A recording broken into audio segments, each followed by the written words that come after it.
तो चलिए शुरू करते हैं आज विजन IAS का जनवरी मंथ का current affairs.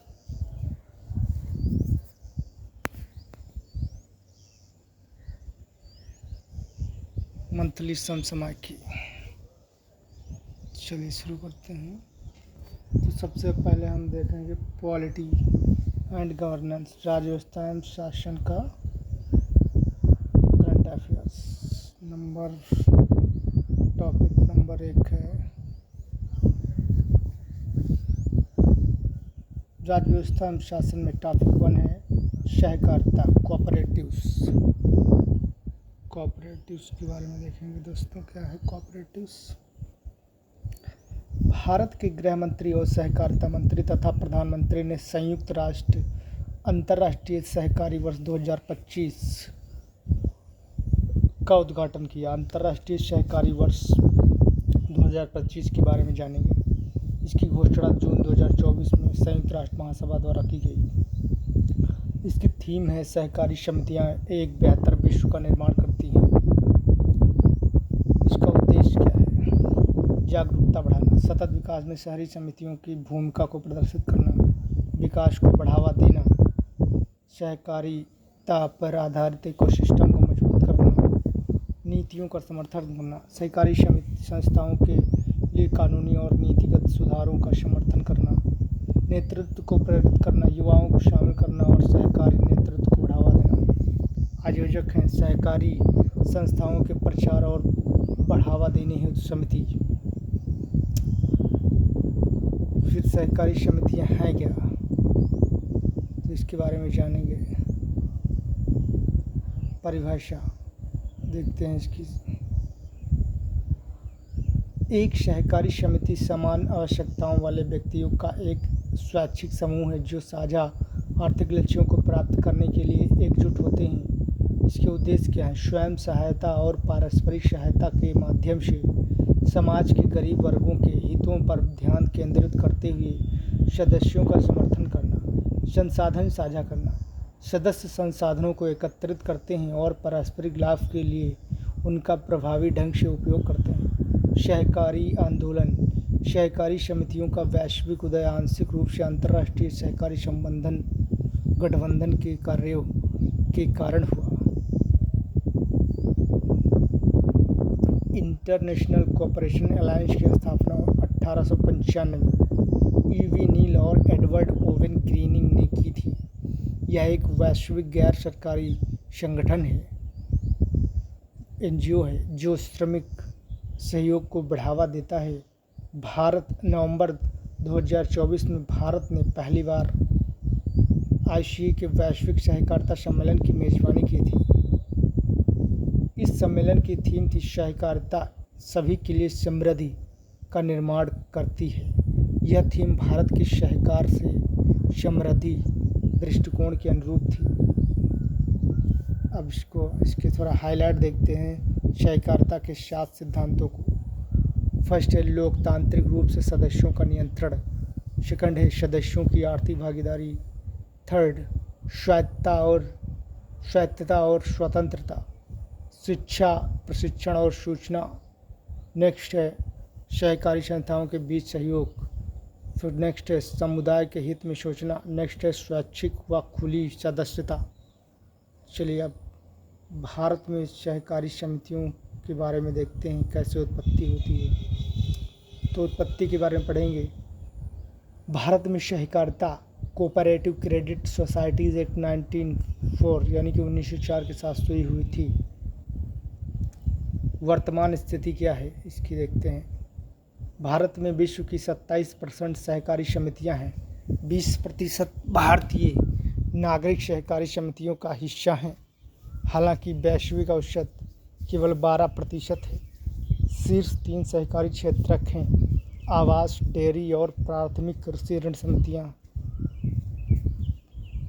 Primary agriculture credit societies PACS अग्रणी राज्य हैं। कुल सहकारी समितियों का 57% महाराष्ट्र, गुजरात, तेलंगाना, मध्य प्रदेश, कर्नाटक आदि। महाराष्ट्र में देश की 25% सहकारी समितियां मौजूद हैं। संवैधानिक स्थिति क्या है इसकी। 97 संविधान संशोधन अधिनियम 2011 ने निम्नलिखित प्रावधानों के साथ सहकारी समितियों को संवैधानिक दर्जा दिया है। मौलिक अधिकार क्या है। अनुच्छेद 19 फर्स्ट सी में सहकारी समितियों को जोड़ा गया। राज्य की नीति के निदेशक तत्व सहकारी समितियों को बढ़ावा देने के लिए अनुच्छेद 43 भी जोड़ा गया। नया भाग 9B सहकारी गवर्नेंस के लिए अनुच्छेद 243 जेड से 243 जेड जोड़े गए। गवर्नेंस संरचना देखते हैं। बहुराज्य सहकारी समितियां ये संविधान की संघ सूची की प्रविष्टि 44 के अंतर्गत आती हैं। इन्हें बहुराज्य सहकारी समिति अधिनियम 2002 के तहत शासित किया जाता है। राज्य सहकारी समितियां ये संविधान की राज्य सूची की प्रविष्टि 32 के अंतर्गत आती हैं। इन्हें संबंधित राज्य के सहकारी समिति अधिनियमों के तहत शासित किया जाता है। तो भारत में सहकारिता के प्रकार देखते हैं कैसे हैं। उपभोक्ता सहकारी संस्थाएं, इसमें क्या है, बिचौलियों को हटाकर उचित एवं तार्किक मूल्य पर वस्तुएं उपलब्ध करवाती हैं। उदाहरण के लिए केंद्रीय भंडार, अपना बाजार आदि। उत्पादक सहकारी समितियां संस्थाएं ये क्या करते हैं, कच्चा माल, उपकरण, औजार आदि उपलब्ध करवाकर लघु उत्पादकों की मदद करती हैं। उदाहरण के लिए बयानिका, हरियाणा हैंडलूम आदि। सहकारी संस्थाएं, सहकारी ऋण संस्थाएं जमा स्वीकार करती हैं तथा कम ब्याज दरों पर ऋण उपलब्ध करवाती हैं। सहकारी कृषि संस्थाएं के बारे में देखते हैं। संसाधन जुटाकर व लाभ साझा करके किसानों के भू स्वामित्व को बनाए रखने में समर्थन प्रदान करती हैं। आवास सहकारी संस्थाएं किस्त आधारित भुगतान स्वीकार करके वहनीय आवास उपलब्ध करवाती हैं। मार्केटिंग सहकारी संस्थाएं किसानों को लाभदायक रूप से बाजार में अपनी उपज बेचने में मदद करती हैं व बाजार आधारित शोषण से बचाती हैं। उदाहरण के लिए Gujarat cooperative milk marketing federation जैसे कि अमूल है। नेक्स्ट देखते हैं सहकारी बैंक के बारे में। सहकारी बैंक क्या है। सहकारी बैंक वह वित्तीय संस्थाएं होती हैं जिन्हें सहकारिता के आधार पर स्थापित किया जाता है। ये बैंक अपने सदस्यों के स्वामित्व में होते हैं। ये राज्य सहकारी समिति अधिनियम के तहत पंजीकृत होते हैं। ये निम्नलिखित दो कानूनों के तहत भारतीय रिजर्व बैंक की विनियमन के अंतर्गत आते हैं। बैंकिंग विनियमन अधिनियम 1949 तथा बैंकिंग कानून सहकारी समितियां अधिनियम 1955। सहकारी बैंक आरबीआई की पूर्व स्वीकृत से इक्विटी प्रेफरेंस या विशेष शेयर जारी कर सकते हैं। भारत में वर्तमान में कुल लगभग 1400 शहरी सहकारी बैंक हैं। इनमें से लगभग आधे गुजरात और महाराष्ट्र में स्थित हैं। चलिए, सामाजिक आर्थिक विकास में सहकारी समितियों का महत्व क्या है। सामाजिक सामंजस्य को मजबूत करना। सहकारी समितियां तीसरे पक्ष की भागीदारी के बिना सामाजिक समरसता को बढ़ावा देती हैं। उदाहरण के लिए देखते हैं आवास संबंधी सहकारी समितियां निवासियों और शहरी नीतियों के बीच के अंतराल को खत्म करती हैं, ज़मीनी स्तर की भागीदारी को प्रोत्साहित करती हैं आदि। समाज को सशक्त बनाना। समान अधिकार, एक व्यक्ति एक वोट प्रणाली समानता सुनिश्चित करती हैं। सौदेबाजी की शक्ति क्या है। बेहतर अवसरों के लिए सामूहिक कार्रवाई को सक्षम बनाती हैं। नेतृत्व विकास। सहकारी समितियां लोकतांत्रिक रूप से अपने नेताओं का चुनाव करती हैं। इससे कुछ राज्यों में नेतृत्व कौशल विकसित करने में मदद मिलती है। उदाहरण के लिए महाराष्ट्र में कई विधायक सहकारी आंदोलन से जुड़े हुए हैं। वित्तीय समावेशन को बढ़ावा देना, किसानों के लिए किफ़ायती ऋण, साहूकारों पर निर्भरता को कम करना आदि। व्यापक ग्रामीण नेटवर्क वित्तीय पहुंच को बढ़ावा देता है। धन संबंधी असमानता को कम करना, कम ब्याज दरों पर ऋण से हाशिए पर रहने वाले समुदायों को आर्थिक मदद मिलती है। साथ ही ये स्वरोजगार और निष्पक्ष प्रतिस्पर्धा को भी प्रोत्साहित करती है। नैतिक मूल्यों को स्थापित करना, ये समितियां सामाजिक स्थिरता सुनिश्चित करते हुए एकता, विश्वास, ईमानदारी और सहयोग को बढ़ावा देती हैं। भारत में सहकारी समितियों के सामने आने वाली चुनौतियों। पहली चुनौती क्या है? शासन संबंधी मुद्दे। इसमें सहकारी हस्तक्षेप, उधार लेन देन और निवेश पर विनियमन सहकारी समितियों की दक्षता को सीमित करते हैं। राजनीतिकरण, शक्तिशाली स्थानीय व्यक्ति सहकारी समितियों के प्रबंधन के कार्य को प्रभावित करते हैं। जागरूकता की कमी, कई सदस्य एवं निदेशक सहकारी उद्देश्यों और नियमों से अनजान रहते हैं।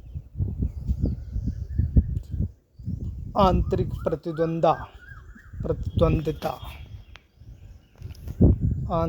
प्रतिद्वंदिता, सदस्यों के बीच झगड़े और तनाव सक्रिय भागीदारी को कम करते हैं। सीमित पहुंच और अक्षमता, क्षेत्रीय असंतुलन, पूर्वोत्तर और पूर्वी राज्यों में सहकारी समितियां अविकसित हैं। छोटी समितियां, सीमित सदस्यता और संसाधनों का अभाव समितियों के विकास में बाधा डालते हैं। एकल उद्देशीय फोकस, सहकारी समितियों में सामुदायिक समस्याओं को हल करने के लिए समग्र दृष्टिकोण का अभाव है। परिचालन संबंधी चुनौतियाँ, कमजोर लेखा परीक्षा प्रणाली, लेखा परीक्षा अनियमित, विलंबित और अप्रभावी है। समन्वय की कमी, अलग अलग स्तरों पर सहकारी समितियों एक साथ काम करने में विफल रहती हैं। कार्यात्मक कमजोरियां भी हैं इसमें। कामकाज के विस्तार की कमी, सहकारी समितियां वित्तीय, प्रबंधकीय और तकनीकी सीमाओं से जूझती हैं। कुशल कार्यबल की कमी, प्रशिक्षण संस्थाओं और पेशेवर अवसरों की कमी है। खराब प्रबंधन, सीमित कैरियर विकास संबंधी नेतृत्व और दक्षताओं को प्रभावित करती हैं। फिर है डिजिटल उपकरणों से परिचित न होना। आंकड़ों के अनुसार केवल 45% सहकारी सदस्य डिजिटल उपकरणों से परिचित हैं, जो तकनीकी साक्षरता में महत्वपूर्ण अंतराल को दर्शाता है।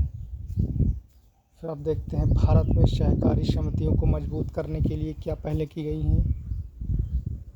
चलिए, संस्था का समर्थन, राष्ट्रीय सहकारी विकास निगम NCDC 1963 सहकारिता मंत्रालय के तहत एक वैधानिक निकाय है। सहकारिता मंत्रालय 2021 इसे सहकारी क्षेत्र एवं ग्रामीण समृद्धि को बढ़ावा देने के लिए स्थापित किया गया है। राष्ट्रीय सहकारिता नीति, सहकारिता विकास को बढ़ावा देने के लिए सहकार से समृद्धि विजन के तहत नीति का मसौदा तैयार करने के लिए राष्ट्रीय स्तर की समिति का गठन किया गया है। कानूनी और गवर्नेंस संबंधी सुधार में क्या किया गया है? बहुराज्य सहकारी समितियां संशोधन अधिनियम 2023 यह सहकारी समितियों में गवर्नेंस, पारदर्शिता और चुनावी प्रक्रियाओं को मजबूत करता है। PACS के लिए मॉडल उपनियम, प्राथमिक कृषि ऋण समितियों PACS में बेहतर प्रबंधन, पारदर्शिता और जवाबदेही सुनिश्चित करता है। आर्थिक और अवसंरचनात्मक विकास, विश्व की सबसे बड़ी अनाज भंडारण योजना, पायलट परियोजना या खाद्य सुरक्षा और आर्थिक विकास के लिए PACS गोदामों को खाद्य आपूर्ति श्रृंखला में एकीकृत करती है। मार्गदर्शिका योजना, 2 लाख नवीन PACS डेयरी और मत्स्य सहकारी समितियों की स्थापना करना आदि। स्वायत्त क्रांति 2.0 के लिए मानक संचालन प्रक्रियाएं SOPs, डेयरी क्षेत्र में महिला सशक्तिकरण पर ध्यान केंद्रित करना। साथ ही 2029 तक दूध की खरीद को बढ़ाकर 1000 लाख किलोग्राम प्रतिदिन करना। नेक्स्ट है प्रौद्योगिकी और वित्तीय समावेशन। राष्ट्रीय सहकारी database NCD national cooperative database राज्यों और क्षेत्रों में सहकारी समितियों पर डेटा प्रदान करना। राष्ट्रीय शहरी सहकारी वित्त और विकास निगम NUCFDC यह शहरी समितियों, शहरी सहकारी बैंकों के लिए एक अम्ब्रेला संगठन है। यह एक स्वाभिनियामक संगठन के रूप में कार्य करता है। सहकारी समितियों के बीच सहयोग के लिए मानक संचालन प्रक्रियाएं क्या हैं? सहकारी समितियों के सदस्यों के लिए बैंक खाते खोलने की सुविधा देकर वित्तीय समावेशन को बढ़ावा देना। भारत में सहकारी आंदोलन को सशक्त बनाना। सबसे पहले देखते हैं संरचनात्मक सुधार। कमज़ोर समितियों का विलय, संसाधनों को एकत्रित करने और दक्षता में सुधार करने के लिए अक्षम सहकारी समितियों को मजबूत समितियों में विलय किया जाना चाहिए। बहुउद्देशीय समितियों को बढ़ावा देना।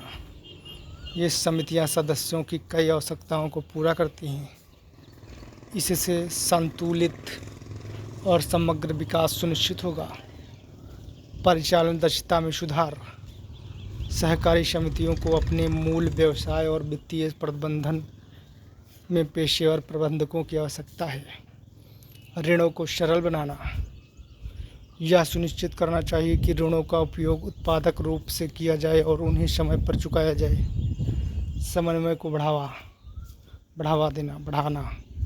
विविध सहकारी निकायों के बीच बेहतर लिंक स्थापित करना चाहिए ताकि परस्पर समर्थन सुनिश्चित हो सके। दक्ष प्रशासन। प्रशिक्षित कर्मचारियों की नियुक्ति करनी चाहिए और सहकारी प्रक्रियाओं को सरल बनाना चाहिए। क्षमता निर्माण। कौशल विकास। सहकारी प्रबंधन में कर्मचारियों, छात्रों और इच्छुक सहकारी सदस्यों को प्रशिक्षित करना चाहिए।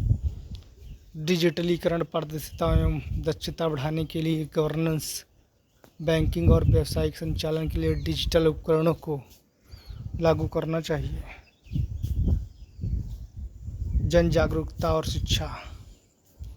जन जागरूकता अभियान, जन आंदोलन जैसी पहलों और लोक पहुंच के माध्यम से सहकारी समितियों को बढ़ावा देना चाहिए। मूल्य आधारित शिक्षा। कम उम्र से ही नैतिक व्यवहार और सहयोग सिखाना चाहिए। विधायी और गवर्नेंस संबंधी सुधार। कानूनी ढांचे को मजबूत करना। सहकारी बैंकिंग के लिए नरसिम्हम समिति की सिफारिशों को लागू करना चाहिए। पारदर्शिता सुनिश्चित करने के लिए सहकारी समितियों को RTI अधिनियम के तहत लाना चाहिए। सहकारी संस्थाओं और बैंकों के खिलाफ कदाचार की जांच के लिए CBI एवं CBC की जांच प्रक्रिया को लागू करना चाहिए। सहकारी समितियों में आंतरिक ऑडिट प्रणाली को मजबूत करना चाहिए तथा समकालिक ऑडिट का आयोजन करना चाहिए ताकि जोखिम कम हो सके और एक पेशेवर दृष्टिकोण अपनाया जा सके।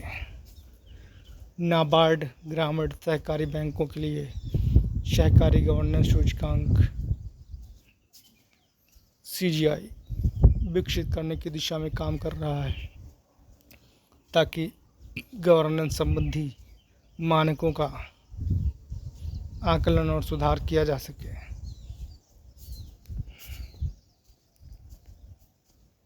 चलिए नेक्स्ट देखते हैं नीति आयोग के 10 वर्ष पूरे होने पर 10 ईयर्स ऑफ नीति आयोग सुर्खियों में क्यों है। 1 जनवरी 2025 को NITI Aayog national institute for transforming India ने अपना 10वां स्थापना दिवस मनाया। नीति आयोग के बारे में। नीति आयोग सरकार का एक सलाहकार निकाय थिंक टैंक है।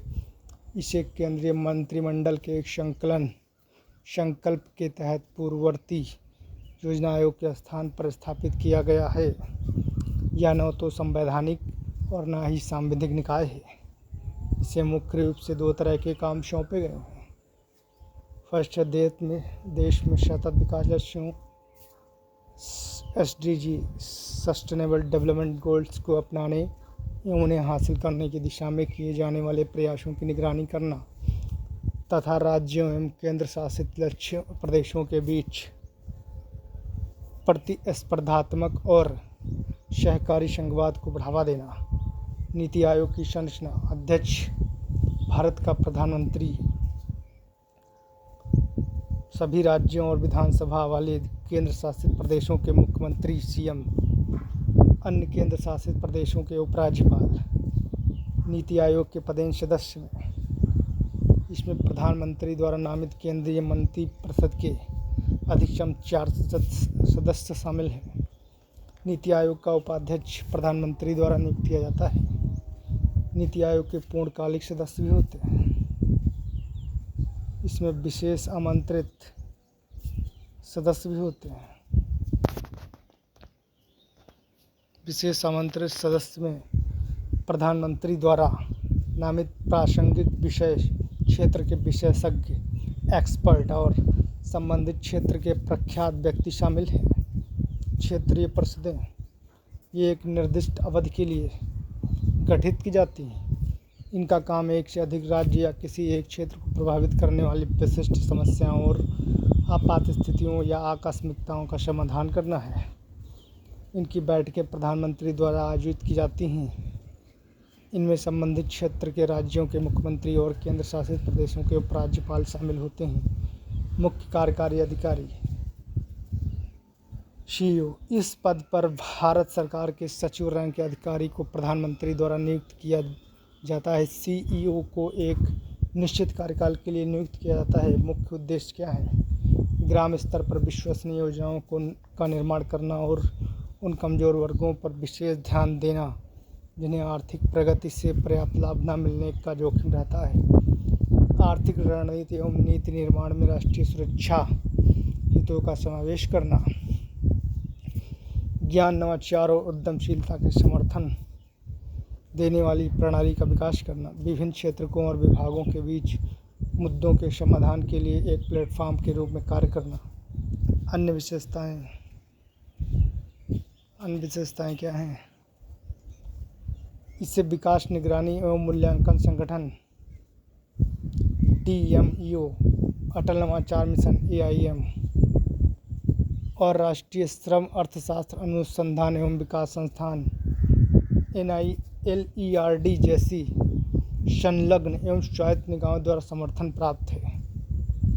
इनकी गतिविधियों के मुख्य रूप से निम्नलिखित श्रेणियों में विभाजित किया जा सकता है। नीति और कार्यक्रम फ्रेमवर्क, सहकारी संघवाद, निगरानी एवं मूल्यांकन तथा थिंक टैंक, ज्ञान एवं नवाचार केंद्र। DMEO का फुल फॉर्म देखते हैं, डेवलपमेंट मॉनिटरिंग एंड एवल्यूएशन ऑर्गेनाइजेशन। फिर NILERD का full form, national institute of labour economics research and development. चलिए नीति आयोग की पहले देखते हैं क्या है। रिपोर्ट्स और इसके सूचकांक भी देखते हैं। नीति आयोग की पहले हैं, चलिए फर्स्ट देखते हैं। मुख्य पहले अटल नवाचार mission, national data and analytics platform, आकांक्षी जिला कार्यक्रम, महिला उद्यमशीलता प्लेटफॉर्म। हालिया reports, SAFE accommodation, coking coal की आयात को कम करने के लिए घरेलू कोकिंग कोल की उपलब्धता बढ़ाना। Enhancing domestic coking coal ability to reduce the import of coking coal. आत्मनिर्भरता की दिशा में खाद्य तेलों की वृद्धि को गति देने हेतु मार्ग और रणनीतियाँ, pathways and strategies for accelerating growth in edible oils towards Aatmanirbhar Bharat. 7E report. चलिए देखते हैं सूचकांक निकालता है तो ये SDG इंडिया इंडेक्स निकालता है, sustainable development goal India index. राज्य स्वास्थ्य सूचकांक, स्टेट हेल्थ इंडेक्स निकालता है। संयुक्त जल प्रबंधन सूचकांक भी निकालता है, कंपोजिट वाटर मैनेजमेंट इंडेक्स। और भारत नवाचार सूचकांक, इंडिया इनोवेशन इंडेक्स। चलिए, नीति आयोग की उपलब्धियां क्या हैं आज 10 साल तक की, देखिए क्या उपलब्धि रही है इनकी। तो सहकारी संघवाद में वृद्धि हुई है। नीति आयोग ने केंद्र और राज्य सरकारों के बीच एक सेतु के रूप में कार्य किया है। इससे क्षेत्रीय प्रशासन प्राथमिकताओं को राष्ट्रीय लक्ष्यों के साथ जोड़ने के लिए सहयोग को बढ़ावा मिला है। उदाहरण के लिए नीति आयोग का टीम इंडिया हब राष्ट्रीय विकास एजेंडा की दिशा में काम करने हेतु सभी राज्यों को शामिल करता है। एक अन्य उदाहरण आकांक्षी जिला कार्यक्रम ADP है, जिसका उद्देश्य देश भर में 112 सबसे पिछड़े जिलों का तेजी से और अधिक प्रभावी विकास करना है। नीति आयोग जिला स्तर पर प्रगति को तेज करने के लिए संबंधित मंत्रालयों विभिन्न विकास भागीदारों के साथ मिलकर काम करता है। प्रतिस्पर्धी संघवाद को मजबूत किया। आयोग ने डेटा संचालित और पारदर्शी सूचकांक एवं रैंकिंग प्रणालियों के माध्यम से राज्यों के बीच प्रभावी प्रतिस्पर्धा को बढ़ावा दिया है। उदाहरण के लिए राजकोषीय स्वास्थ्य सूचकांक, आकांक्षी जिला कार्यक्रम, समग्र जल प्रबंधन सूचकांक, राज्य ऊर्जा और जलवायु सूचकांक आदि। गवर्नेंस और नीतिगत सलाह। नीति आयोग ने एक थिंक टैंक के रूप में दीर्घकालिक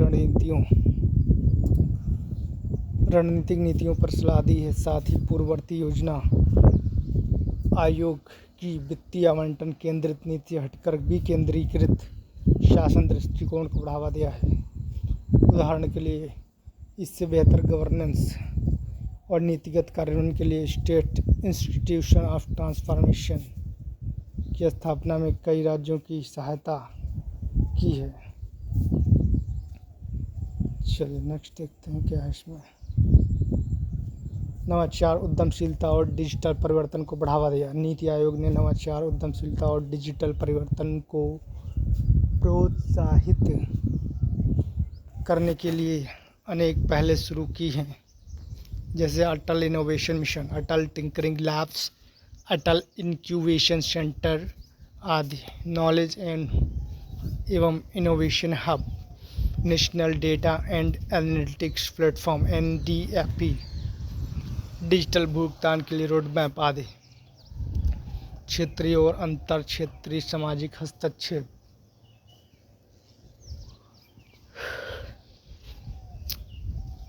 उदाहरण के लिए उत्तर पूर्व के लिए नीति forum, sustainable action for transforming human capital in education, 7E जिसको कहते हैं, पहल, पोषण अभियान, राज्य स्वास्थ्य सूचकांक, स्कूल शिक्षा गुणवत्ता सूचकांक आदि। सतत विकास लक्ष्य SDGs की निगरानी। भारत में सतत विकास लक्ष्यों की निगरानी और उन्हें अपनाने की जिम्मेदारी निभाते हुए नीति आयोग देश की विकास योजनाओं को इन लक्ष्यों के अनुरूप करने में महत्वपूर्ण भूमिका निभा रहा है। उदाहरण के लिए SDG India index NITI Aayog की नीतियों की प्रभावशीलता और कार्यान्वयन के समक्ष चुनौतियाँ क्या हैं। फर्स्ट है बजटीय बाधाएं। बजटीय आवंटन की शक्ति न होने के कारण नीति आयोग संसाधनों के वितरण को सही दिशा देने में कठिनाई का सामना करता है। अंतर्राज्यीय असमानता है। राज्यों के बीच विकासात्मक असमानताओं को प्रभावी ढंग से निपटाने में विफल रहा है। ओवरलैपिंग भूमिकाएं। अन्य मंत्रालयों के साथ जिम्मेदारियों और की ओवरलैपिंग से नीति निर्धारण में भ्रम पैदा होता है। चलिए नेक्स्ट देखते हैं। कानूनी दर्जे का अभाव भी है इसमें। नीति आयोग के कानूनी दर्जा न प्राप्त होने के कारण इसकी नीतियों के प्रवर्तन की शक्ति सीमित रहती है। गैर बाध्यकारी सिफारिशें हैं। इसकी सलाहकारी भूमिका राज्य स्तरीय नीतियों के कार्यान्वयन पर कमज़ोर प्रभाव डालती है। अब निष्कर्ष देखते हैं क्या है इसका। नीति आयोग ने सहकारी संघवाद, रणनीतिक योजना और नवाचार को बढ़ावा देने के माध्यम से भारत के नीति परिदृश्य को आकार देने में महत्वपूर्ण भूमिका निभाई है। हालांकि इसकी प्रभावशीलता कई सीमाओं से बाधित है। नीति आयोग को अधिक प्रभावी बनाने के लिए इसे सशक्त संस्थान के रूप में विकसित करने की आवश्यकता है, जिसमें अधिक वित्तीय स्वायत्तता, संसाधन आवंटन और मजबूत नीतिगत प्रवर्तन तंत्र शामिल हों। इससे राज्यों तथा केंद्र और राज्यों के बीच भी बेहतर समन्वय सुनिश्चित किया जा सकेगा, जिससे इसकी प्रभावशीलता और बढ़ेगी। चलिए नेक्स्ट टॉपिक है लोकपाल और लोकायुक्त। लोकपाल और लोकायुक्त सुर्खियों में क्यों बना रहा है? जनवरी 2025 में लोकपाल संस्था ने अपना पहला स्थापना दिवस मनाया। भारत का लोकपाल एक भ्रष्टाचार विरोधी वैधानिक निकाय है। इसे लोकपाल और लोकायुक्त अधिनियम 2013 के तहत स्थापित किया गया है। लोकपाल एवं लोकायुक्त अधिनियम 2013 के बारे में, यह अधिनियम संघ के लिए लोकपाल और राज्यों के लिए लोकायुक्त के पद के सृजन का प्रावधान करता है। इससे कुछ लोक पदाधिकारियों के खिलाफ भ्रष्टाचार से संबंधित शिकायतें और शिकायतों का निवारण किया जा सकेगा। इस अधिनियम में 2016 में एक संशोधन किया गया था। इस संशोधन द्वारा लोकसभा में एक मान्यता प्राप्त विपक्षी नेता के न होने, लोकसभा में एकल सबसे बड़े विपक्षी दल के नेता को लोकपाल चयन समिति का सदस्य बनने का प्रावधान किया गया था। इस संशोधन ने अधिनियम की धारा 44 को भी संशोधित किया था। यह धारा लोक सेवक द्वारा संपत्ति और देनदारियों का विवरण प्रस्तुत करने से संबंधित थी। लोकपाल के बारे में देखते हैं भाई, इसकी संरचना क्या है। लोकपाल निकाय में एक अध्यक्ष और अधिकतम 8 सदस्य होते हैं। इनमें से आधे सदस्य न्यायिक सदस्य होते हैं। लोकपाल के आधे सदस्य अनुसूचित जाति, अनुसूचित जनजाति, अन्य पिछड़ा वर्ग व अल्पसंख्यक वर्ग तथा महिलाओं में से होंगे। चलिए आगे, लोकपाल के लिए पात्रता क्या है। इसकी पात्रता चेयरपर्सन, भारत का वर्तमान या सेवानिवृत्त मुख्य न्यायाधीश या सुप्रीम कोर्ट का न्यायाधीश या कोई प्रख्यात व्यक्ति। न्यायिक सदस्य क्या है, सुप्रीम कोर्ट का वर्तमान या सेवानिवृत्त न्यायाधीश, हाई कोर्ट का मुख्य न्यायाधीश। फिर अन्य सदस्यों में प्रख्यात व्यक्ति में कौन आते हैं, भ्रष्टाचार रोधी नीति, सार्वजनिक प्रशासन, सतर्कता, वित्त, बीमा एवं बैंकिंग सहित कानून और भ्रष्टाचार,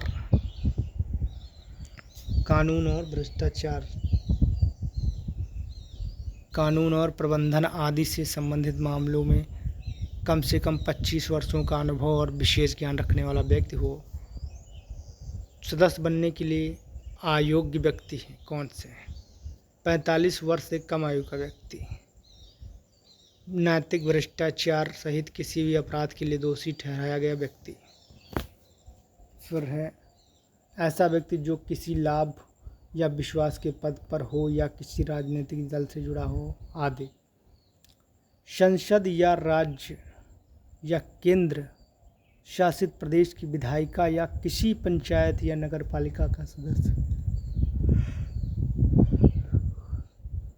केंद्र या राज्य सरकार की सेवा से हटाया या बर्खास्त किया गया व्यक्ति। ऐसे व्यक्ति लोकपाल के सदस्य बनने के लिए अयोग्य होते हैं।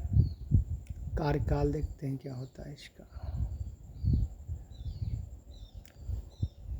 इसका कार्यकाल या पदावधि। अध्यक्ष और प्रत्येक सदस्य 5 वर्ष की अवधि के लिए या 70 वर्ष की आयु प्राप्त होने तक, जो भी पहले हो, पद धारण करते हैं। लोकपाल के सदस्यों की नियुक्ति कौन करता है। लोकपाल के अध्यक्ष और सदस्यों की नियुक्ति राष्ट्रपति द्वारा एक चयन समिति की सिफारिश के आधार पर की जाती है। इस समिति में निम्नलिखित शामिल होते हैं, प्रधानमंत्री अध्यक्ष होता है, लोकसभा अध्यक्ष होता है, विपक्ष का नेता या लोकसभा में सबसे बड़े विपक्षी दल का नेता, भारत का मुख्य न्यायाधीश या उसके द्वारा नामित सुप्रीम कोर्ट का न्यायाधीश। फिर है राष्ट्रपति द्वारा नामित एक प्रतिष्ठित न्यायविद होता है। चलिए इसमें नेक्स्ट देखते हैं। लोकपाल का क्षेत्राधिकार क्या है? तो इसके क्षेत्राधिकार में प्रधानमंत्री अंतर्राष्ट्रीय संबंधों, सुरक्षा, लोक व्यवस्था, परमाणु ऊर्जा और अंतरिक्ष से संबंधित भ्रष्टाचार के आरोपों को छोड़कर मंत्री, संसद सदस्य, ग्रुप ए, बी, सी और डी के अधिकारी तथा केंद्र सरकार के अधिकारी। शक्तियां और कार्य क्या हैं इसके? लोकपाल उन जांचों के संबंध में दिल्ली विशेष पुलिस प्रतिष्ठान DSPE, Delhi special police establishment को निर्देश दे सकता है और पर्यवेक्षण कर सकता है, जिन्हें संपन्न करने का कार्य लोकपाल ने उन्हें सौंपा है। लोकपाल एजेंसियों को जांच के लिए दस्तावेजों को खोजने और जब्त करने की अनुमति दे सकता है। केंद्रीय सतर्कता आयोग को प्रभावी निपटान के लिए लोकपाल द्वारा जारी दिशा निर्देशों के साथ उसे संदर्भित शिकायतों पर की गई कार्रवाइयों की रिपोर्ट प्रस्तुत करनी होती है। किसी भी प्रारंभिक जांच के लिए लोकपाल की जांच शाखा के पास सिविल प्रक्रिया संहिता 1908 के तहत सिविल कोर्ट की सभी शक्तियां प्राप्त हैं। लोकायुक्त के बारे में प्रत्येक राज्य द्वारा पारित एक कानून के माध्यम से लोकायुक्त की स्थापना की जाती है। लोकायुक्तों की संरचना, पात्रता, कार्यकाल, नियुक्ति की विधि आदि अलग अलग राज्यों में भिन्न होती है। लोकपाल से जुड़ी समस्याएं क्या है? लोकपाल एवं लोकायुक्त से जुड़ी समस्याएं देखते हैं। शिकायतकर्ता की सुरक्षा।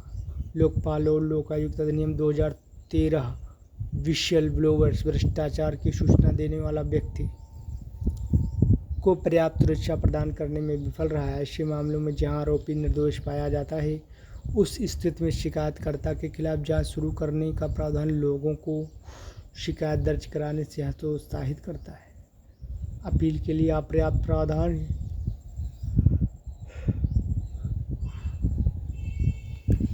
यह प्रक्रिया में पारदर्शिता को बाधित करता है। राजनीतिक प्रभाव की संभावना है। लोकपाल आबलिक लोकायुक्त से संबंधित चयन समिति में राजनीतिक दलों के सदस्य शामिल होते हैं। इसे लोकपाल पर राजनीतिक प्रभाव पड़ सकता है। इसके अलावा यह तय करने के लिए कोई मानदंड नहीं है कि प्रख्यात न्यायविद कौन है। इससे लोकपाल की नियुक्ति की प्रक्रिया प्रभावित हो सकती है। प्रधानमंत्री को लोकपाल के अधिकार क्षेत्र में शामिल करना। संसद के अलावा किसी अन्य प्राधिकरण द्वारा प्रधानमंत्री के आधिकारिक आचरण की कोई भी जांच सरकार का नेतृत्व करने की उसकी क्षमता को गंभीर रूप से कमजोर कर सकती है। अधिनियम की अन्य कमियां भी हैं। लोकपाल और लोकायुक्त के पदों को संवैधानिक दर्जा प्राप्त नहीं है। सरकारी विभागों और राज्य जांच एजेंसियों से पर्याप्त जानकारी न मिलने के कारण कार्रवाई में देरी होती है। भ्रष्टाचार की शिकायत 7 साल की समय सीमा के बाद दर्ज नहीं की जा सकती और न्यायपालिका को लोकपाल के दायरे से बाहर रखा गया है। लोकायुक्त की नियुक्तियों से संबंधित स्पष्ट प्रावधानों की कमी है। अब इसमें देखते हैं आगे की राह क्या हो सकती है। द्वितीय प्रशासनिक सुधार आयोग तो की सिफारिशें क्या है देखते हैं।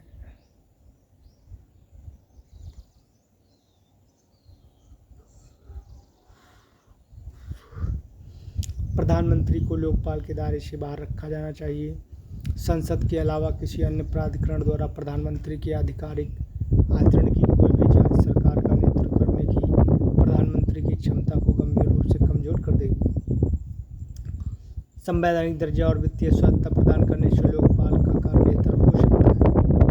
शक्तियों को कई भी केंद्रीकृत संस्थाओं में वितरित करना चाहिए। साथ ही प्रत्येक में उचित जवाबदेही तय करने संबंधी उपाय किए जाने चाहिए ताकि एक ही संस्था में अधिकार का अत्यधिक केंद्रीकरण रोका जा सके। 11वीं अखिल भारतीय लोकायुक्त सम्मेलन 2012 ने लोकायुक्त की प्रभावशीलता बढ़ाने के लिए निम्न के सुधारों का सुझाव दिया है। लोकायुक्त को सभी भ्रष्टाचार संबंधी शिकायतों को प्राप्त करने के लिए नोडल एजेंसी बनाया जाना चाहिए। राज्य स्तरीय जांच एजेंसियों पर लोकायुक्त का मजबूत क्षेत्राधिकार सुनिश्चित किया जाए। नौकरशाहों को लोकायुक्त के दायरे में लाया जाए। चलिए नेक्स्ट बढ़ाते हैं।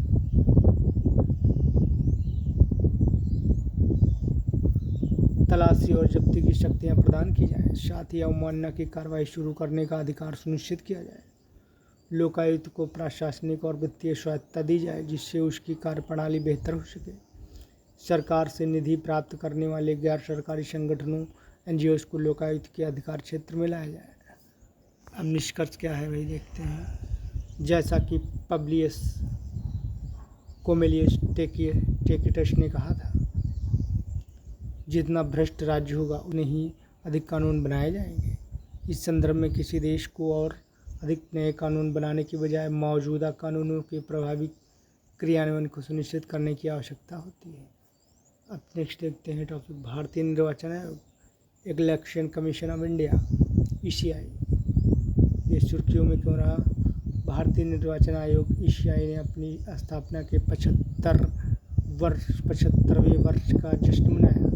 इसके अलावा 25 जनवरी को राष्ट्रीय मतदाता दिवस भी मनाया गया। भारतीय निर्वाचन आयोग के बारे में देखते हैं। उत्पत्ति: ECI एक अस्थायी संवैधानिक निकाय है। इसकी स्थापना 25 जनवरी 1950 को हुई थी। वर्ष 2011 से ECI के स्थापना दिवस को चिन्हित करने के लिए हर साल 25 जनवरी को राष्ट्रीय मतदाता दिवस मनाया जाता है। संवैधानिक प्रावधान क्या है? भारतीय संविधान के भाग 15 में अनुच्छेद 324 से 329 तक चुनावों के संबंध में प्रावधान किए गए। वैधानिक प्रावधान: निर्वाचन आयोग के सदस्यों की नियुक्ति, सेवा शर्तों और कार्यकाल से संबंधित नियम। मुख्य निर्वाचन आयुक्त और अन्य निर्वाचन आयुक्त नियुक्ति, सेवा की शर्तें और कार्यकाल अधिनियम 2023 द्वारा तय किए जाते हैं। भारतीय निर्वाचन आयोग के मुख्य कार्य क्या है? चुनाव प्रबंधन, स्वतंत्र व निष्पक्ष चुनाव कराना तथा चुनावों का पर्यवेक्षण, निर्देशन व नियंत्रण, मतदाता सूची, लोकसभा और राज्य विधानसभाओं के लिए मतदाता सूची तैयार करना, राजनीतिक दलों को मान्यता, राजनीतिक दलों की स्थिति के आधार पर उन्हें राष्ट्रीय या राज्य स्तरीय दलों के रूप में दर्जा प्रदान करना, आदर्श आचार संहिता, इस संहिता के माध्यम से निष्पक्ष व न्यायोचित चुनावों के लिए नियम निर्धारित करना। अब इसके मुख्य भूमिका: वैधानिक प्रावधान। चलिए वैधानिक प्रावधान भाई क्या है इसके? निर्वाचन आयोग के सदस्यों की नियुक्ति, सेवा शर्तों और कार्यकाल से संबंधित नियम। मुख्य निर्वाचन आयुक्त और अन्य निर्वाचन आयुक्त नियुक्ति, सेवा की शर्तें और कार्यकाल अधिनियम 2023 द्वारा तय की जाती है। मुख्य भूमिका क्या है? ECI निम्नलिखित चुनावों का संचालन करता है: लोकसभा, राज्यसभा, राज्य विधानसभाएं, राष्ट्रपति और उपराष्ट्रपति का चुनाव। ECI की संरचना क्या है? इसमें वर्तमान में एक मुख्य निर्वाचन आयुक्त CEC चीफ इलेक्शन कमिश्नर एवं 2 नियुक्त निर्वाचन आयुक्त इलेक्शन कमिश्नर होते हैं। शुरू में आयोग में केवल एक सदस्य था। 1989 में 2 निर्वाचन आयुक्त नियुक्त किए गए जो 1 जनवरी 1990 तक कार्यरत रहे। 1993 से आयोग में मुख्य निर्वाचन आयुक्त के साथ साथ 2 अतिरिक्त निर्वाचन आयुक्त भी स्थायी रूप से कार्यरत हैं। मुख्य निर्वाचन आयुक्त एवं अन्य निर्वाचन आयुक्त अधिनियम 2023 के प्रमुख प्रावधान क्या हैं? चलिए 2023 के अधिनियम ने 1991 के अधिनियम को प्रतिस्थापित किया है।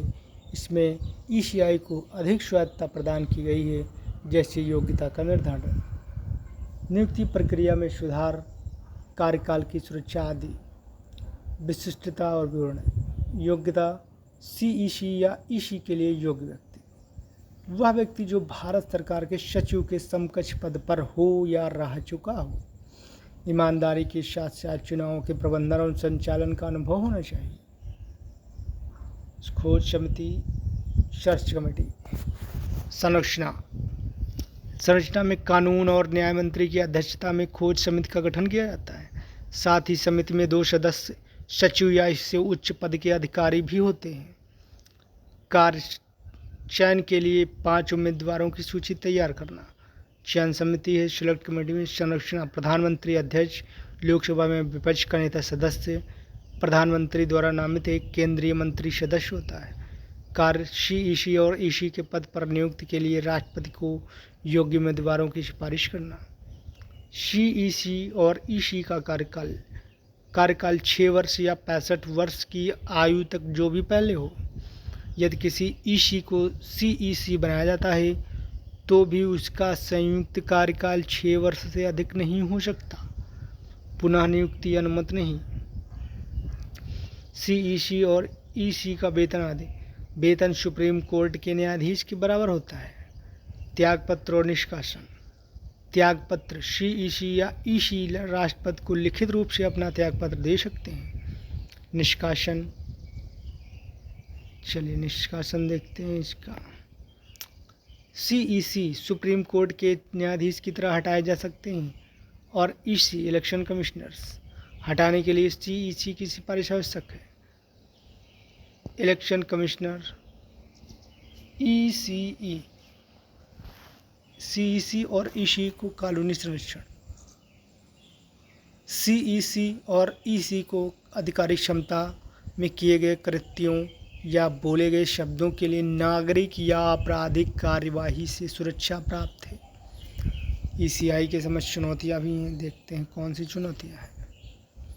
पूर्ण स्वायत्तता की कमी। चयन प्रक्रिया। खोज और चयन समिति में सरकार के प्रतिनिधियों का बहुमत होने के कारण इसकी स्वायत्तता पर सवाल उठते हैं। ईसीस का निष्कासन। चीफ इलेक्शन कमिश्नर के विपरीत इलेक्शन कमिश्नर को सीईसी की सिफारिश के आधार पर हटाया जा सकता है। सेवानिवृत्ति के बाद का रोजगार। हालांकि 2023 का अधिनियम पुनर्नियुक्ति को प्रतिबंधित करता है, लेकिन यह सेवानिवृत्ति के बाद सरकार के तहत किसी भी पद या कार्यालय में सीईसी और ईसी की आगे की नियुक्ति के संबंध में मौन है।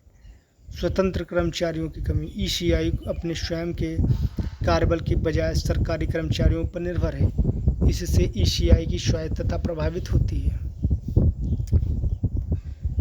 चलिए नेक्स्ट देखते हैं। परिचालन संबंधी मुद्दे भी हैं। सीमित शक्तियां हैं। राजनीतिक दलों द्वारा नियमों के गंभीर उल्लंघन के बावजूद ईसीआई के पास उनका पंजीकरण रद्द करने की सख्त नहीं है। मतदाता सूची प्रबंधन, डुप्लीकेट एंट्री, गलत विवरण और पात्र मतदाताओं का सूची से बाहर होना जैसी समस्याएं हैं। चलिए इसके थोड़ा सा आयोग की महत्वपूर्ण उपलब्धियां देखते हैं। भारतीय निर्वाचन आयोग की महत्वपूर्ण उपलब्धियां हैं। 1951 से 2024 तक विकास क्रम। पात्र मतदाता 1951 में 17 करोड़, 2024 में 97 करोड़ है। मतदान का प्रतिशत क्या रहा है? 1951 में 44.87% से बढ़ कर के अभी 2024 तक 65.79% हो गया है। मतदाता केंद्र कितने हैं? 1951 में 1,96,000 थे, अभी 2024 में 10,52,000 है। लिंगानुपात क्या है मतदाताओं का? तो 1000 पुरुष मतदाताओं पर महिला मतदाता 2019 में 926 थे, 2024 946 है। इसमें कुछ प्रॉब्लम्स हैं, देखते हैं भाई। चुनावी कदाचार। वोट लेने के लिए कैश देना और बूथ कैप्चरिंग जैसे मुद्दे निष्पक्ष चुनाव को बाधित करते हैं। समावेशिता और वोटर टर्नआउट। 30 करोड़ से अधिक मतदाता अक्सर आंतरिक प्रवास या अन्य बाधाओं के कारण मतदान नहीं कर पाते। चलिए सुरक्षा संबंधी चिंताएं भी हैं।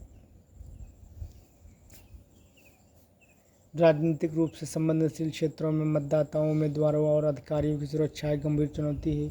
उभरती हुई चुनौतियाँ क्या है भाई?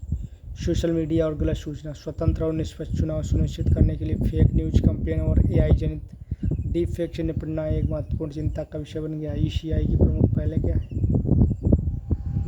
Electronic voting machine EVM. 1977 में ईवीएम की संकल्पना की गई। यह एक माइक्रो कंट्रोलर आधारित पोर्टेबल उपकरण है। चुनावों को आधुनिक बनाने के लिए एक पायलट प्रोजेक्ट के तहत 1982 में इसका परीक्षण किया गया। व्यवस्थित मतदाता शिक्षा और चुनावी भागीदारी। SVEEP, SVEEP SVEEP.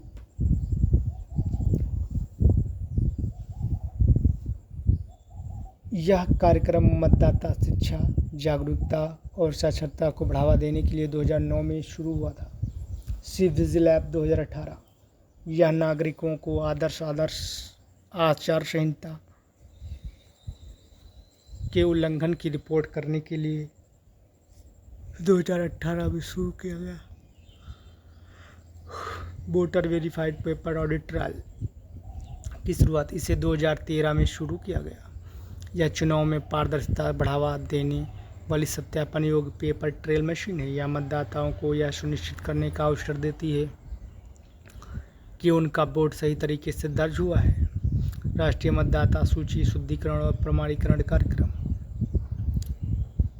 NERPAP त्रुटि मुक्त और प्रमाणित मतदाता सूचियाँ बनाने के लिए 2015 में लॉन्च किया गया।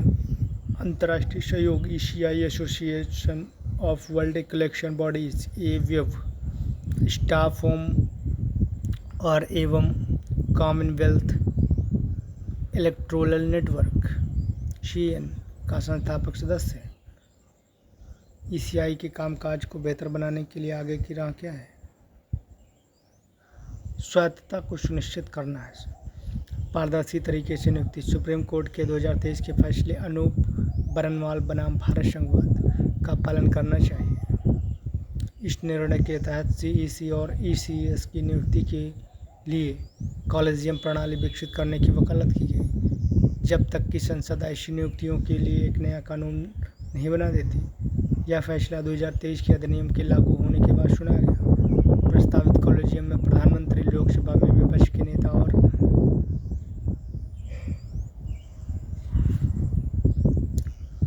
भारत के मुख्य न्यायाधीश शामिल थे। EC के लिए सुरक्षा। EC को हटाने की प्रक्रिया सुप्रीम कोर्ट के न्यायाधीशों जैसी होनी चाहिए। 255वीं विधि आयोग की रिपोर्ट के अनुसार सेवानिवृत्ति के बाद कोई लाभ नहीं। सेवानिवृत्ति के बाद CEC और EC को किसी भी सरकारी पद से वंचित किया जाना चाहिए। हालांकि EC के लिए CEC बनने की पात्रता बनी रह सकती है। दिनेश गोस्वामी समिति 1990 के अनुसार स्वतंत्र सचिवालय स्वच्छता में वृद्धि के लिए ECI के लिए एक अस्थायी सचिवालय की स्थापना की जानी चाहिए। 255वें विधि आयोग की रिपोर्ट के अनुसार चुनावी संचालन में सुधार। चुनावी संचालन में सुधार कैसे हो? आदर्श आचार संहिता, मॉडल कोड ऑफ कंडक्ट को कानूनी रूप देना। आदर्श आचार संहिता को वैधानिक समर्थन देने से इसको लागू करना एवं इसका अनुपालन बेहतर होगा। भागीदारीपूर्ण चुनाव सुनिश्चित करना। घरेलू प्रवासियों को दूर से मतदान करने में सक्षम बनाने के लिए multi constituency remote electronic voting machine का संचालन किया जाना चाहिए। RPM एक दूरस्थ मतदान केंद्र से 72 निर्वाचन क्षेत्रों के लिए मतदान का प्रबंधन कर सकती है। एक उम्मीदवार को एक निर्वाचन क्षेत्र तक सीमित करना। चुनाव आयोग ने एक उम्मीदवार को 2 निर्वाचन क्षेत्रों से चुनाव लड़ने की अनुमति दी है, लेकिन EC के खर्च को कम करने के लिए इसे एक निर्वाचन क्षेत्र तक सीमित किया जाना चाहिए। उभरती चुनौतियों से निपटना। तकनीक से संचालित चुनाव। सोशल मीडिया पर अभद्र भाषा और डीफेक का पता लगाने के लिए AI का उपयोग करने की आवश्यकता है। स्वीप का फुल फॉर्म देखते हैं। Systematic voters education and electoral participation.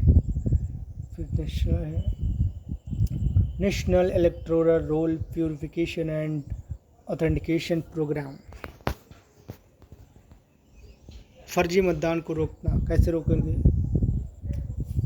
आधार से जुड़े मतदान पहचान पत्रों, मतदाता पहचान पत्रों के साथ चेहरे की पहचान को एकीकृत करना। चुनावी शोध केंद्र। चुनाव संबंधी शोध, नवाचार और शिक्षा पर ध्यान केंद्रित करने के लिए एक मतदाता सूची शोध और अध्ययन केंद्र की स्थापना करनी चाहिए।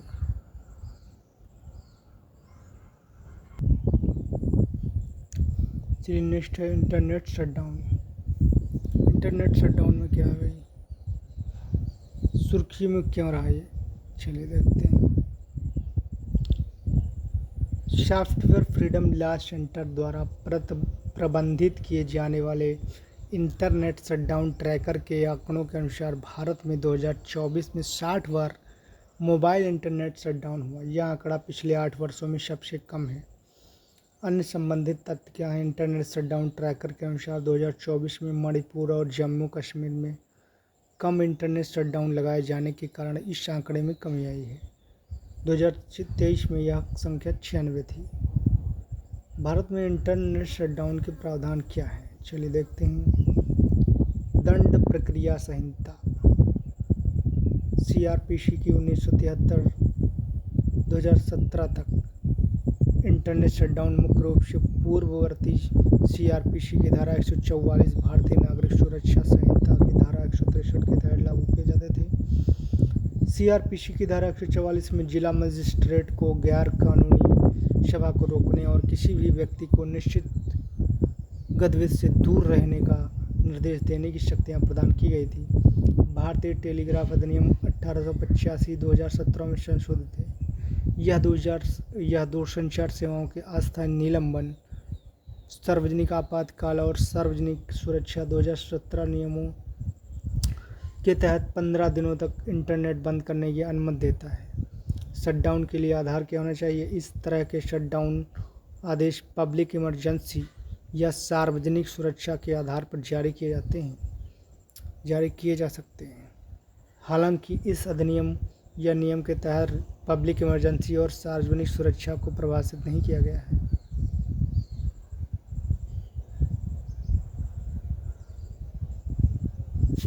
आदेश जारी करने वाला प्राधिकारी कौन है? इस प्रकार के आदेश केवल संघ या राज्य के गृह सचिव द्वारा जारी किए जा सकते हैं। आदेश की समीक्षा। इन आदेशों की समीक्षा के लिए 5 दिनों के भीतर राष्ट्रीय या राज्य स्तर पर कैबिनेट सचिव या मुख्य सचिव की अध्यक्षता में 3 सदस्यीय समीक्षा समिति का गठन किया जाना चाहिए। अनुच्छेद 19(2) यह सरकार को राज्य की सुरक्षा, सार्वजनिक व्यवस्था आदि के लिए वाक एवं अभिव्यक्ति की स्वतंत्रता पर उचित प्रतिबंध लगाने की अनुमति देता है। इंटरनेट शटडाउन के पक्ष में तर्क क्या है भाई? देखते हैं इसमें पक्ष में तर्क क्या है। इंटरनेट शटडाउन के पक्ष में तर्क हैं राष्ट्रीय सुरक्षा और उग्रवाद को रोकने के लिए। उदाहरण के लिए जम्मू और कश्मीर में 2019 में अनुच्छेद 370 को निरस्त करने के बाद अलगाववादी प्रचार और आतंकवादी गतिविधियों को रोकने के लिए कई बार इंटरनेट शटडाउन को लागू किया गया।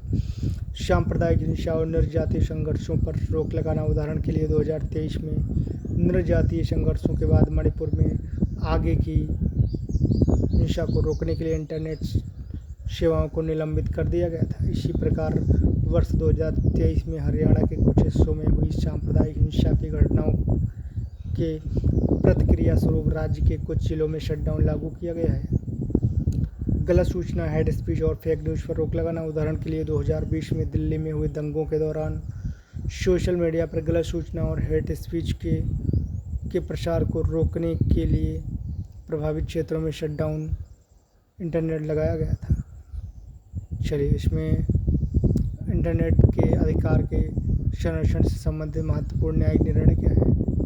फहीमा स्तरीन बनाम केरल राज्य मामला। केरल हाईकोर्ट ने संविधान के अनुच्छेद 21 के तहत इंटरनेट के अधिकार को मौलिक अधिकार माना है। ये केस 2019 का है। 2020 में देखते हैं कि क्या है। अनुराधा भसीन बनाम भारत संघ का मामला। सुप्रीम कोर्ट के अनुच्छेद 19(1)(a) के तहत इंटरनेट की स्वतंत्रता की पुष्टि की और कहा उस पर कोई भी प्रतिबंध अनुच्छेद 19(2) के अनुसार होना चाहिए। चलिए नेक्स्ट है कानून और व्यवस्था बनाए रखना। उदाहरण के लिए CEA सिटीजन अमेंडमेंट एक्ट और कृषि बिल के विरोध प्रदर्शन के दौरान प्रदर्शन स्थलों के पास लोक व्यवस्था बनाए रखने के लिए इंटरनेट सेवाओं को निलंबित कर दिया गया था। परीक्षाओं में धोखाधड़ी पर अंकुश लगाने के लिए उदाहरण के लिए राजस्थान शिक्षक पात्रता परीक्षा रीट 2021 परीक्षा में ऑनलाइन धोखाधड़ी को रोकने के लिए राज्यव्यापी इंटरनेट बंद कर दिया गया। इंटरनेट शटडाउन के विपक्ष में तर्क क्या है? आर्थिक प्रभाव। एक्सेस नाउ की इंटरनेट शटडाउन रिपोर्ट के अनुसार शटडाउन की वजह से भारत को 2023 की पहली छमाही में लगभग $2 बिलियन का नुकसान हुआ था। 2020 में इंटरनेट निलंबन के 129 अलग अलग मामलों के कारण भारतीय अर्थव्यवस्था को $2.8 बिलियन का नुकसान हुआ, जिससे 10.3 मिलियन लोग प्रभावित हुए। बेरोजगारी। Internet societies net loss calculator के अनुसार एक दिन का शटडाउन भारत में 379 लोगों को बेरोजगार कर सकता है। महिलाओं पर प्रभाव और मानवाधिकारों का कानून। इंटरनेट बंद होने से महिलाओं के लिए हत्या, बलात्कार और हिंसा जैसे अपराधों की रिपोर्ट करना कठिन हो जाता है, जिससे न्याय तक उनकी पहुंच में बाधा उत्पन्न होती है। मौलिक अधिकारों का उल्लंघन। इंटरनेट शटडाउन सूचना तथा पहुंच को प्रतिबंधित करता है, डिजिटल स्वतंत्रता और मौलिक अधिकार सीमित करता है। इसमें वाक एवं अभिव्यक्ति की स्वतंत्रता, अनुच्छेद 19 और सूचना तक पहुंच का अधिकार प्रतिबंधित है। मीडिया और प्रेस की स्वतंत्रता पर समझौता। उदाहरण के लिए 2019 में जम्मू और कश्मीर में पत्रकारों को इंटरनेट सेवाओं पर प्रतिबंध के कारण रिपोर्टिंग में कठिनाइयों का सामना करना पड़ा। समाचार पत्रों को अपने कार्यालय बंद करने पड़े या स्थानांतरित करने पड़े। शिक्षा और स्वास्थ्य सेवा में व्यवधान। इंटरनेट शटडाउन से ऑनलाइन शिक्षा, टेलीमेडिसिन, आपातकालीन सेवाएँ आदि बाधित होती हैं।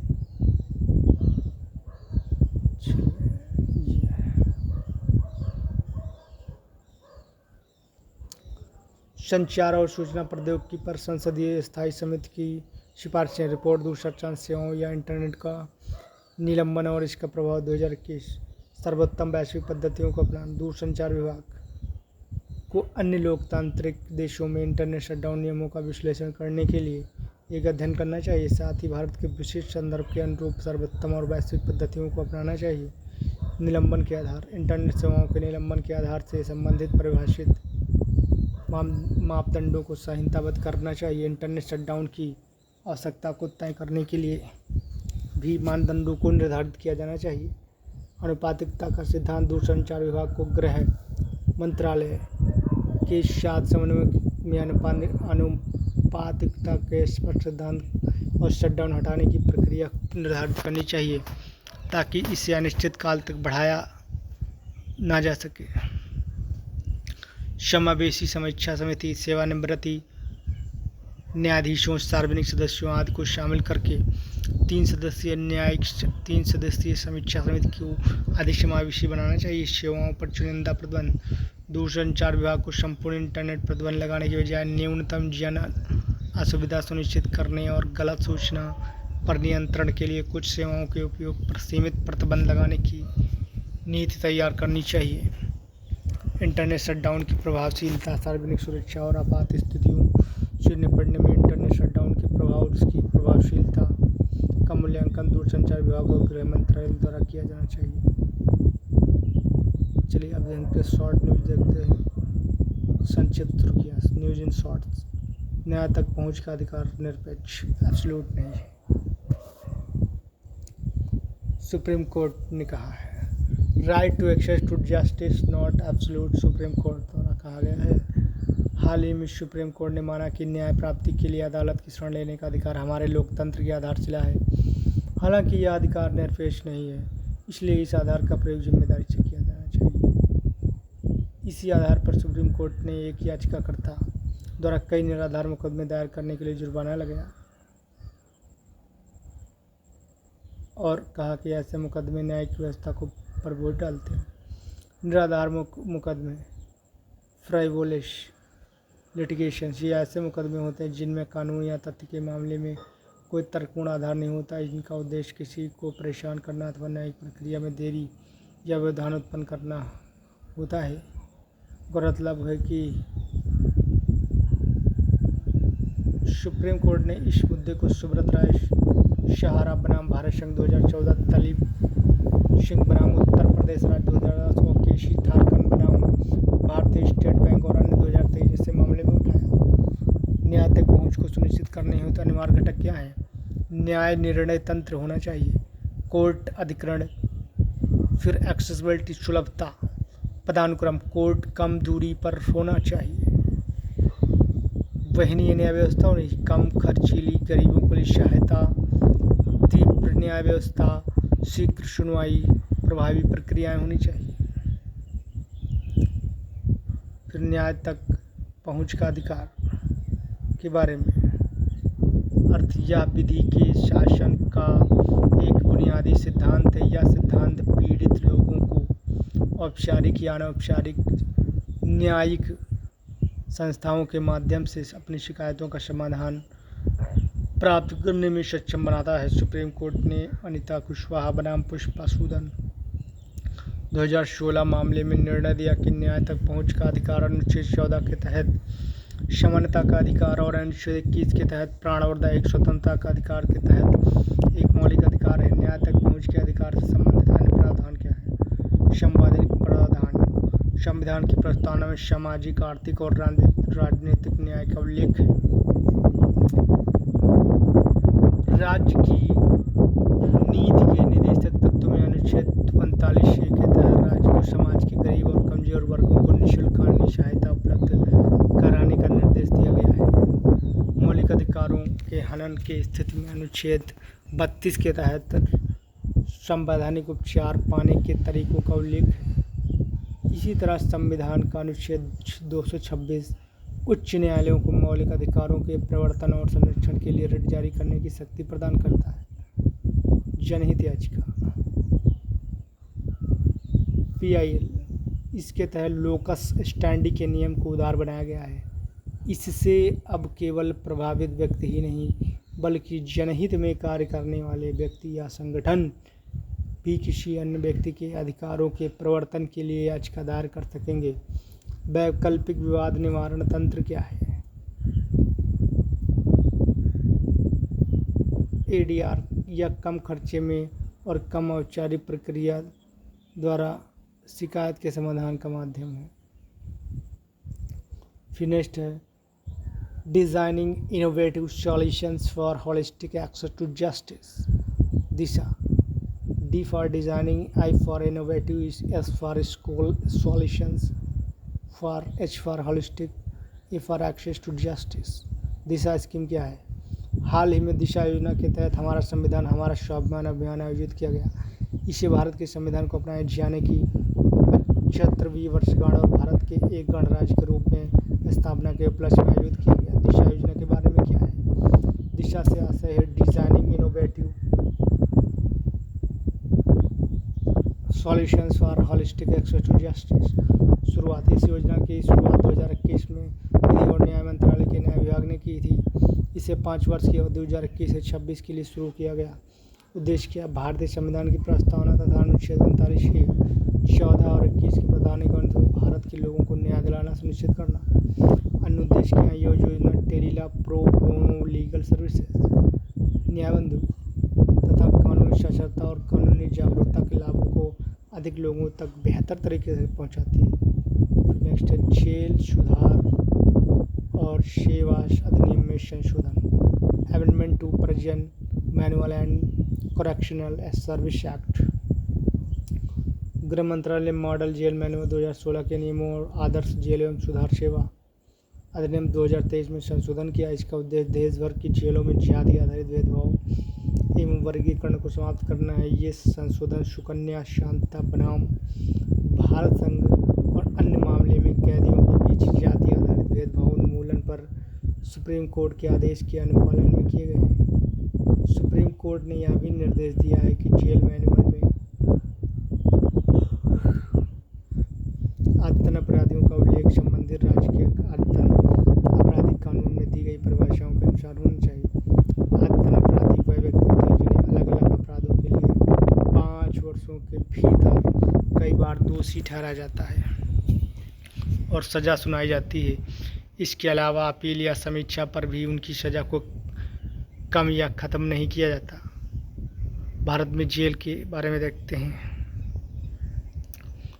गवर्नेंस, जेल या उनमें कैद व्यक्ति संविधान की 7वीं अनुसूची की सूची सेकंड की प्रविष्टि 4 के तहत राज्य सूची का विषय है। इस प्रकार जेलों का प्रशासन और प्रबंधन संबंधित राज्य सरकारों की जिम्मेदारी है।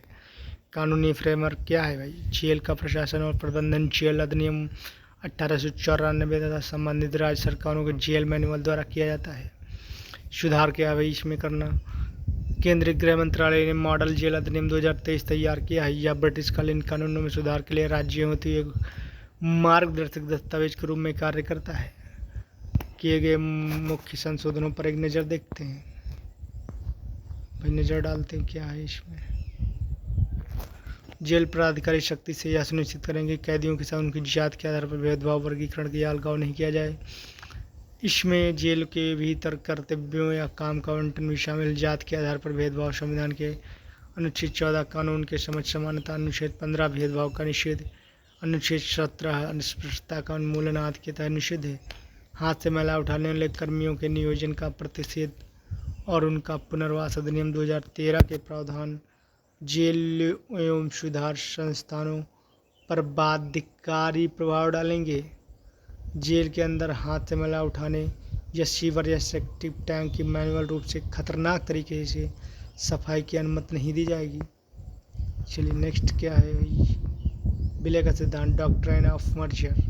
हाल ही में सुप्रीम कोर्ट ने एक मामले की सुनवाई के दौरान विलय के सिद्धांत को रेखांकित किया। विलय के सिद्धांत के बारे में सुप्रीम कोर्ट ने कुन्हैया मध्य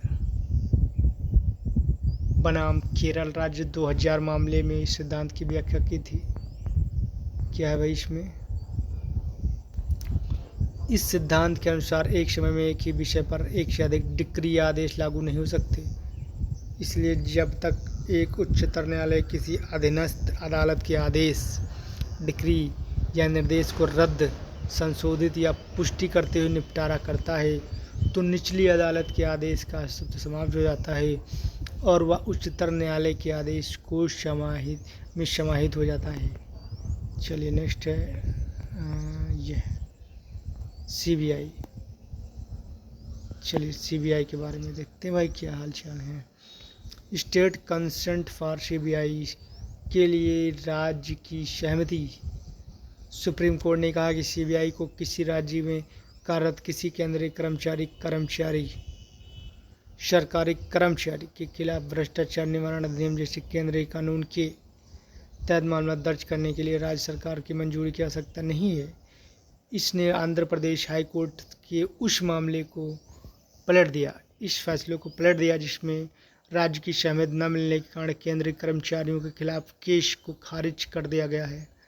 था सीबीआई के लिए राज्य की सहमति के बारे में कानून दिल्ली विशेष पुलिस प्रतिष्ठान है ना, दिल्ली विशेष पुलिस स्थापना अधिनियम 1946 की धारा 6 के अनुसार सीबीआई को किसी राज्य में अपराध की जांच करने के लिए राज्य की सहमति लेना अनिवार्य है। सहमति 2 प्रकार की होती है। यह है सामान्य समिति और मामला विशिष्ट समिति। चलिए नेक्स्ट देखते हैं। नेक्स्ट क्या भाई।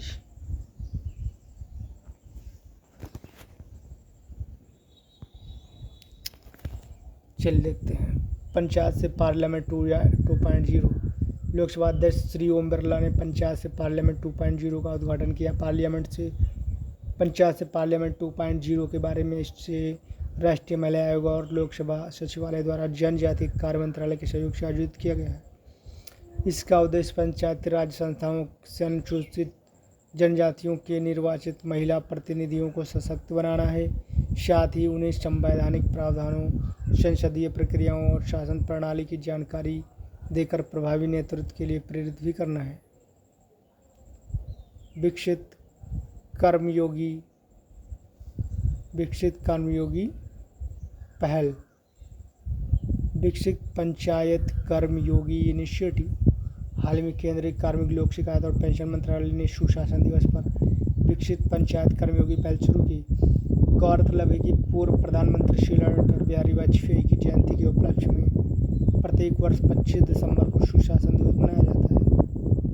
विकसित पंचायत कर्मयोगी पहल के बारे में इसका उद्देश्य क्या है। इस पहल का उद्देश्य पंचायती राज संस्थाओं की क्षमता बढ़ाना और उन्हें योग्य बनाना है। इसके तहत पंचायत के निर्वाचित प्रतिनिधियों व अधिकारियों को प्रभावी गवर्नेंस हेतु और भागीदारी आधारित योजना बनाने के लिए आवश्यक साधन एवं ज्ञान प्रदान किए जाएंगे। यह पहल क्या है भाई। प्रशासन गांव की ओर अभियान के तहत शुरू की। यह कार्यक्रम विकेंद्रित शासन और जमीनी स्तर पर निर्णय लेने को बढ़ावा देता है।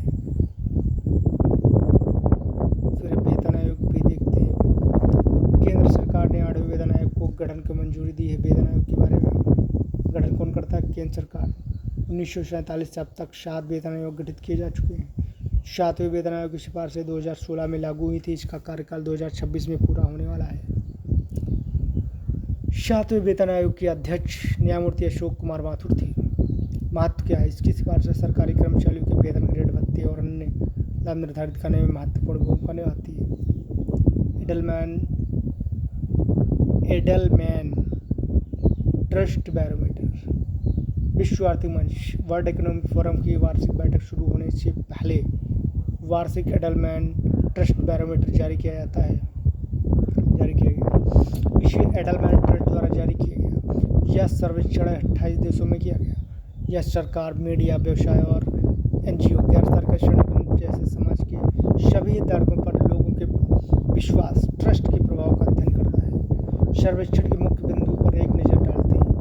कम आय वाले आबादी समूह के लोगों से सरकार, व्यवसाय, मीडिया आदि पर विश्वास के मामले में भारत तीसरे स्थान पर है। प्रथम 2 स्थानों पर क्रमशः चीन और इंडोनेशिया है। पिछले सर्वेक्षण की तुलना में भारत की रैंकिंग में गिरावट दर्ज की गई है। उच्च आय वर्गों का विश्वास के मामले में भारत 4थे स्थान पर है। जब अन्य देशों में भारतीय मुख्यालय वाली भारत की कंपनियों पर विश्वास की बात आती है तो भारत 13वें स्थान पर है। चलिए नेक्स्ट टॉपिक रहेगा हमारा अंतरिक्ष से संबंध। इसको देखते हैं अगले लेक्चर में। तो मित्रों धन्यवाद, नमस्कार।